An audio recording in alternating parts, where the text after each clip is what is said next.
దేశంలో అరుదైన వ్యాధులతో బాధపడే వారందరికీ 50 లక్షల రూపాయలకు మించి సాయం చేసే అవకాశాలు ఏమైనా ఉన్నాయేమో పరిశీలించాలని కేంద్ర ప్రభుత్వానికి సుప్రీంకోర్టు సూచించింది.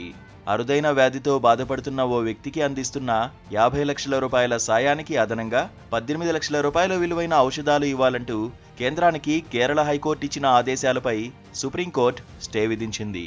అయితే స్పైనల్ మస్కులర్ అట్రోఫీ సమస్యతో బాధపడుతున్న ఓ వ్యక్తికి కేంద్రం తన విధానాల ప్రకారం చికిత్స, ఇతర ఖర్చుల కోసం అతనికి 50 లక్షల రూపాయలు అందించింది.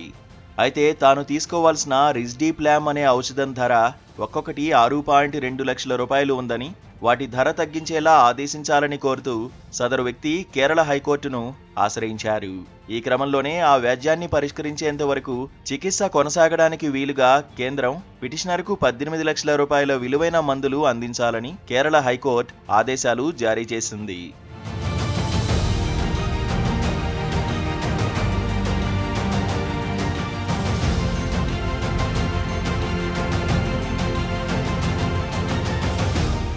అయితే కేరళ హైకోర్టు తీర్పుపై కేంద్రం సుప్రీంకోర్టును ఆశ్రయించింది.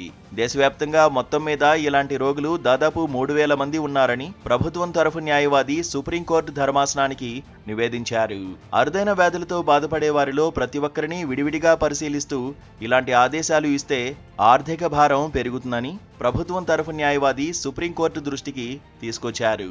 అరుదైన వ్యాధులతో బాధపడే వారందరికీ ఇప్పటికే కేంద్ర ప్రభుత్వం 50 లక్షల రూపాయల వరకు అందిస్తోందని ధర్మాసనానికి నివేదించారు.